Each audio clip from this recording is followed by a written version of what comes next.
Hello, I'm Mark Baer. You're watching the YourTown TV program, and my guest this morning, Paulo Ventura, artist, just finishing up a big show, big gallery show at the new Masters Gallery in Carmel, California. Large-scale cityscapes, I believe 18 of them. Yeah, this show is the first show in a long time with the pandemic for this fantastic gallery in Carmel. And so I wanted to go bigger. So I included, well, the show's called Everything from New York to Paris, and including a lot of different cities, Tokyo, Shanghai, San Francisco, Los Angeles, Singapore, and I've missed a few. Cleveland, there's even one for people from Cleveland. Yeah. So behind us is of course Los Angeles, and what this is the second interview you and I have done. The first one we talked about your painting life and starting very young and how it all happened. You started at age 3, I believe, right. But I hadn't seen the pieces before then. I'd only seen images, and I saw these, and I hadn't seen the scale. So when I saw these things huge, and with the depth of paint, I mean it's thick. It was Wayne Thiebaud-ish. You wanted to eat it. It was it was very tactile. How you use paint.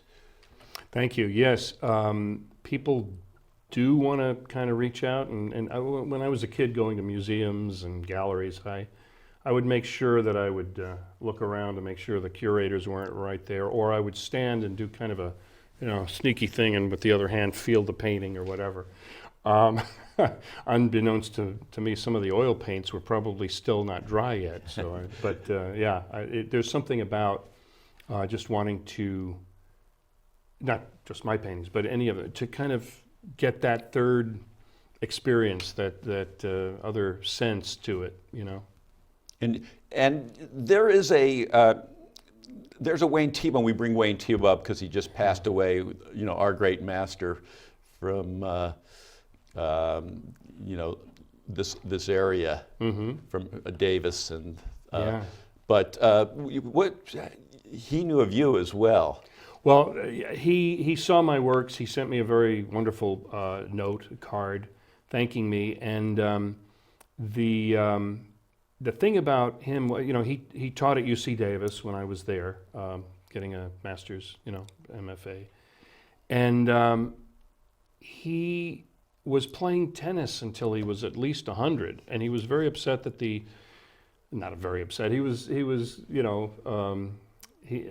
COVID, pandemic prevented him from playing tennis in the last, year or two. So. But he had one of the most exemplary lives beyond just his career, from what I hear from friends of his and also interviews. There's some amazing interviews with him where you just go, why isn't everybody like that anymore, So, but, and you, if I was to say one influence, it was that thick paint, tactility that he had. That's what you see in these paintings, and they were just astounding just to see it in a room. And then where do you go from here? Because here, I believe you now, what I've seen of the new work, you're going to a close-up. Well, and also too, and we haven't spoken about this, but when you look at the paintings, like the New York painting, there are people in some of those windows. I think I estimated, at least 20,000 windows, maybe more. Some of them are dots, et cetera, but I divided it in thirds, counted, multiplied by 3. So there are about 20 to maybe a little more, 1,000 windows. Well, they don't all have, people in them, but the next generation of paintings regarding cityscapes, I'm going to try going back to oil for a while. I can't make them as thick because it would take 10 years to dry at the thickness as acrylic dries 2 days later at that thickness. But I want to have people looking out the windows. So you're not just looking in the windows, you're going to see their, point of view looking out of those windows at the rest of the city. Now, this comes back to you being a storyteller and you being a creature of Hollywood, and that's one of the things. Before we go there, I want to talk about these cityscapes, because what you can't really see in the image we're looking at, but the inside the windows, there's a lot of life. It's a life, and you were looking at stories, and I could tell there's a story in every window and a story at every place. So let's talk about. You were a casting director, and again, it's using the same, having to imagine people in a movie, and it's like what you do for a palette, with your palette of paint, you had to do with a palette of people on a canvas, and they're related, and the two careers are very related. So let's talk a little bit about Hollywood. Well,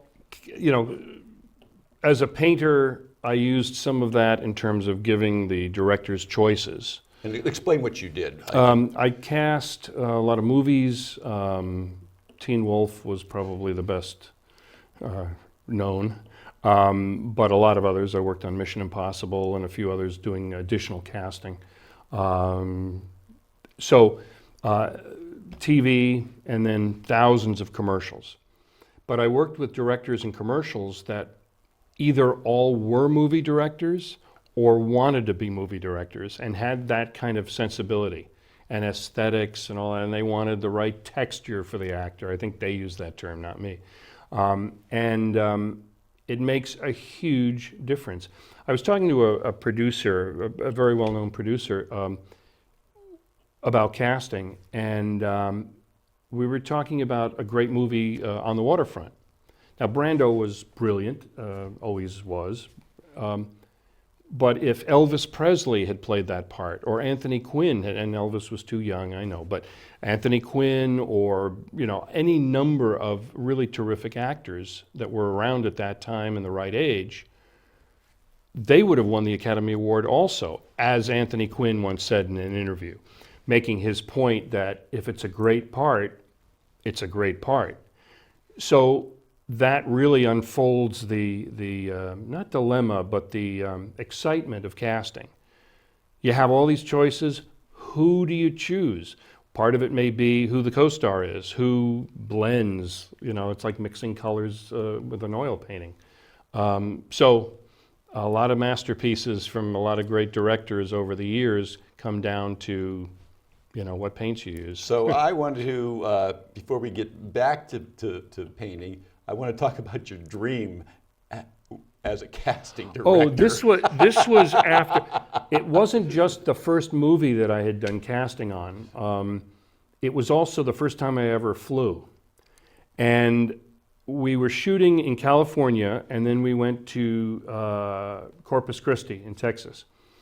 And fantastic experience, many stories. Many stories.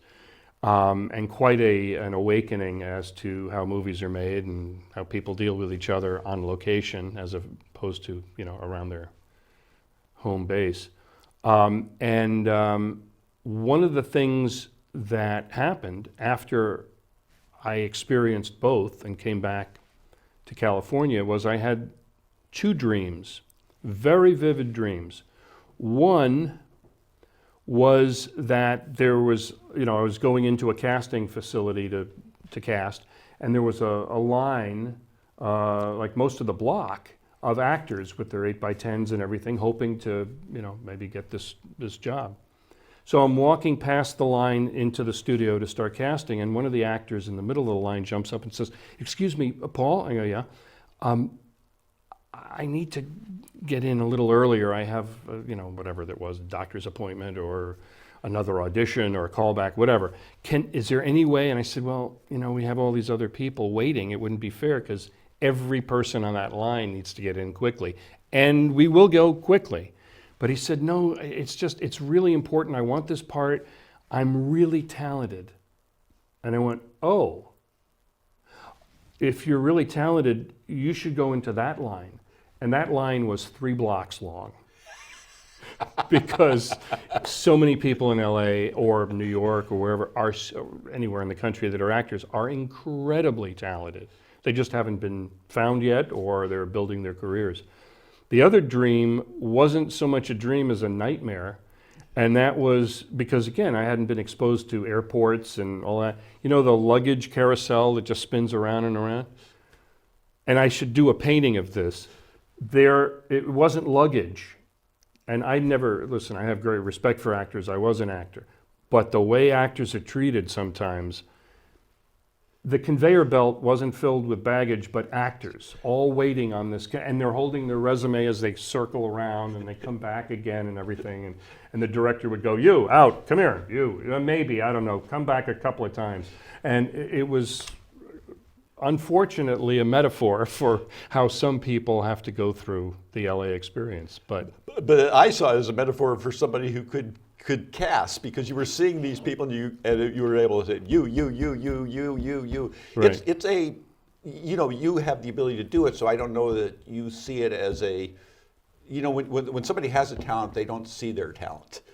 But it's a very particular talent to be able to look at people and know how to cast. Well, and also it's how to very communicate with actors so that they're comfortable. I mean, I brought in every star in the world before they were stars.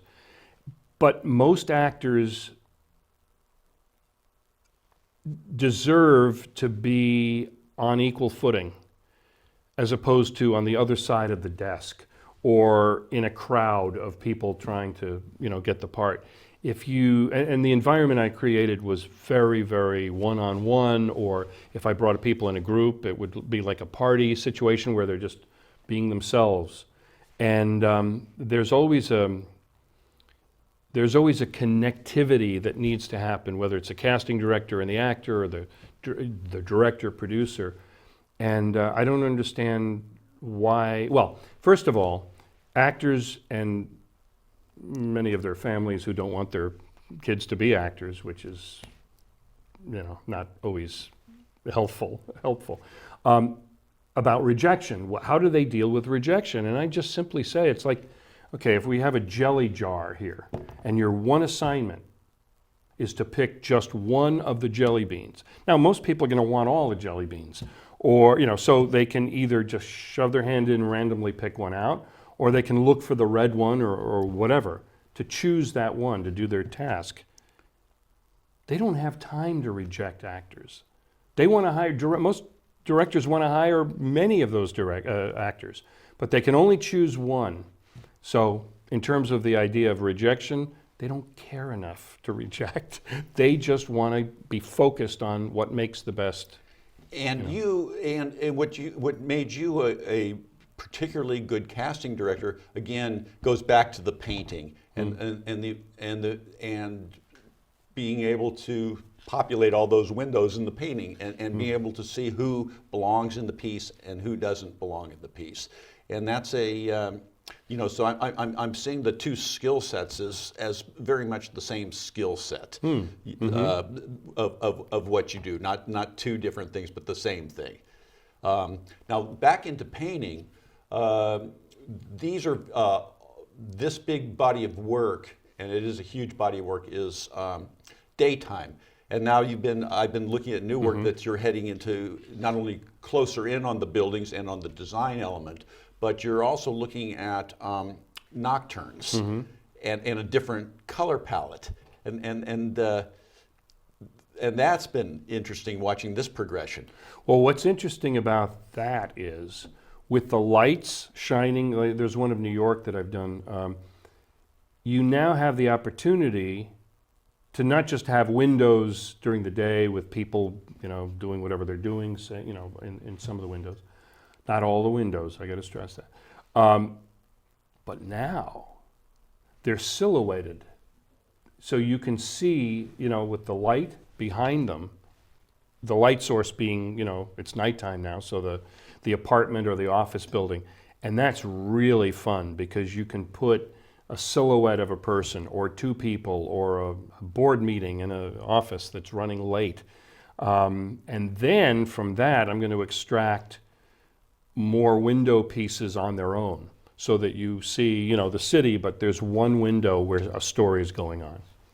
And then again, what's interesting again is that you do two things in your painting. You have something for the audience, which is a kind of a narrative, which is the city, and then within that is the painterliness of each of these. You know, I always say, I always refer to your work, I look at Broadway Boogie Woogie, because you listen to music, the whole thing's always hopping, and there's you know, always vibrancy in the work.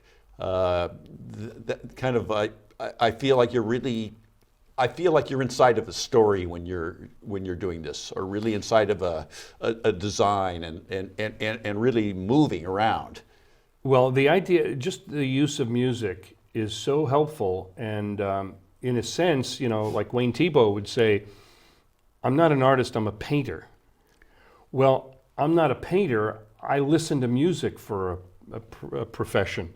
It gives me something to do while I'm listening to all, because I don't know, in the early days of rock and roll, I didn't have time to listen to lyrics. Now, as I'm painting and I'm listening to Kashmir or, you know, Led Zeppelin or something, and I'm painting almost to the beat, I'm listening to the great lyrics, and it's really more of a connection between the music, the painting, and everything. And a lot of times, I don't even, when I'm done with a painting, I don't even remember working on it. I just remember the music. Yeah. Well, so what comes across to the viewer is a euphoria and a dance. It's like I can feel you hopping around. I don't feel you, a guy looking on a grid and looking like this. I see a guy rock and rolling.